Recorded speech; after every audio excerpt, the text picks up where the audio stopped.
бор низ рафтем барои дидану гуфтан аз симои як писари ватан.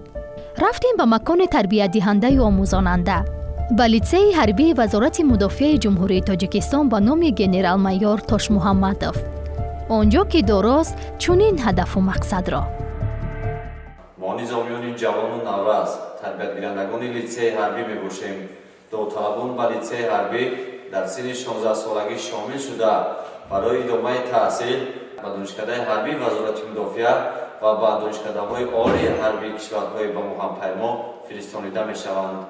мо тарбиятгирандагони литсеи ҳарбӣ ҳамчун афсарони оянда баҳри рушду камоли ин ваъдаи худ заминаи устувор мегузорем. мо мегӯем аз ин макон аз симои дурахшон.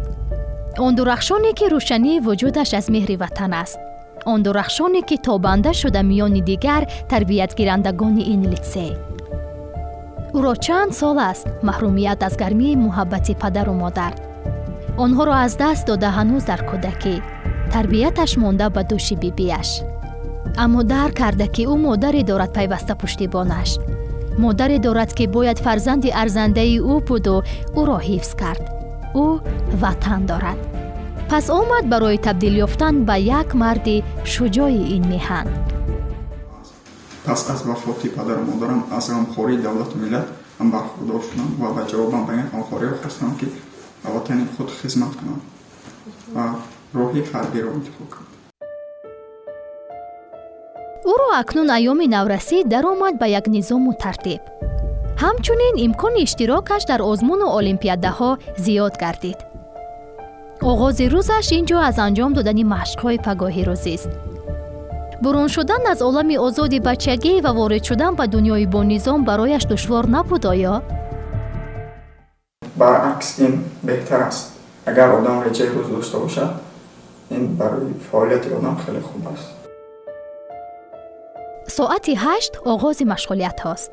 дурахшон дар қатори дигар тарбиятгирандагон мепардозад пайи омӯзиш. онҳоро ин ҷо меомӯзонанд ҳам фанҳои забонҳои хориҷию технологияи информатсионӣ ва ғайра, ҳам ошнояшон месозанд бо усулҳои ҳарбию истифодаи яроқҳои ҷангӣ. дурахшон мекӯшад то дар ҳар ду равия фаъол бошад. яроқи худкори калашников аз 3 қисм ва 11 та зертусм иборат мешавад. ӯ доимо бо диққат аст дар чунин машғулиятҳо. зеро имрӯз яроқе ки ӯ ба даст мегирад бозичаи кӯдакӣ нест. имрӯз ӯ метавонад чун қаҳрамонҳои афсонаҳои кӯдакиаш далер бошад. ӯ имрӯз имкон дорад номи худро чун дигар фарзандони ҷонфидо ба ояндаҳо гузорад.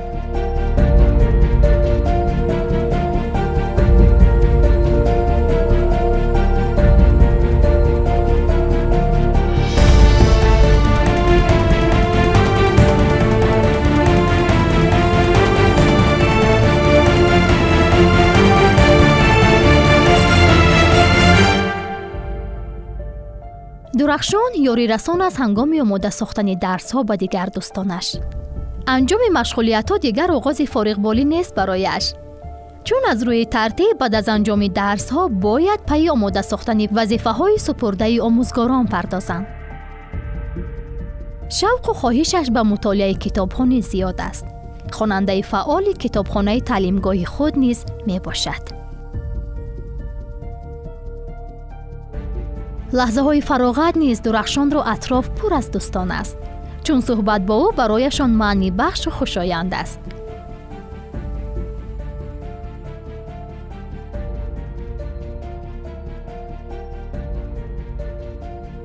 шумори диплому ифтихорномаҳои дурахшон зиёданд.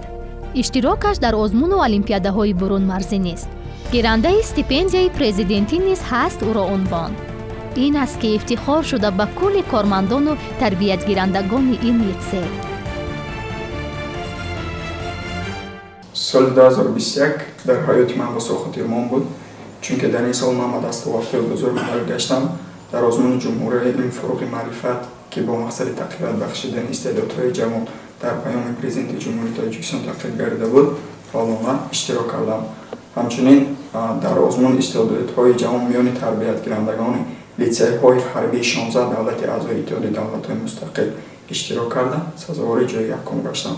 боиси қайд аст ки бо қарори шӯраи вазирони иттиҳоди давлатҳои мустақил бо ифтихорнома аз вазири мудофиаи федератсияи русия сазовор гаштам.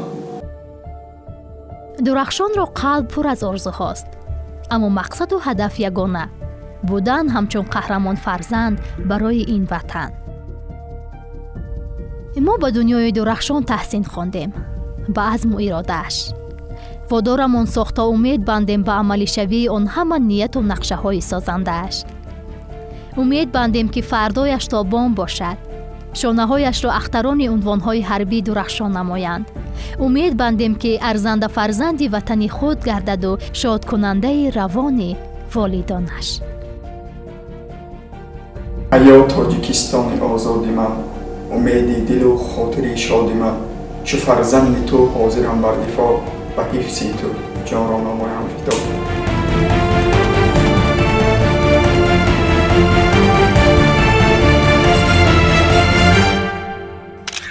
дурахшон саттаров соли 2004 дар шаҳри панҷакенти вилояти Соғд ба дунё омадааст. то синфи нӯ дар муассисаи таҳсилоти миёнаи умумии рақами 30 ҳамин шаҳр таҳсил карда, соли 2020 барои дар худ бедор кардани ҳисси ватандӯстӣ ва мардонагию ҷасорат ба литсеи ҳарбии вазорати мудофиаи ҷумҳурии Тоҷикистон ба номи генерал-майор Тош Муҳаммадов дохил шуда, инак соли дуюм аст ки тарбиятгирандаи литсеи мазкур буда, ният дорад баъд аз хатми он дар донишкадаҳои ҳарбии дохил ва ё хориҷи кишвар идомаи таҳсил намуда, барои ватани худ фарзандӣ сазовор гардад.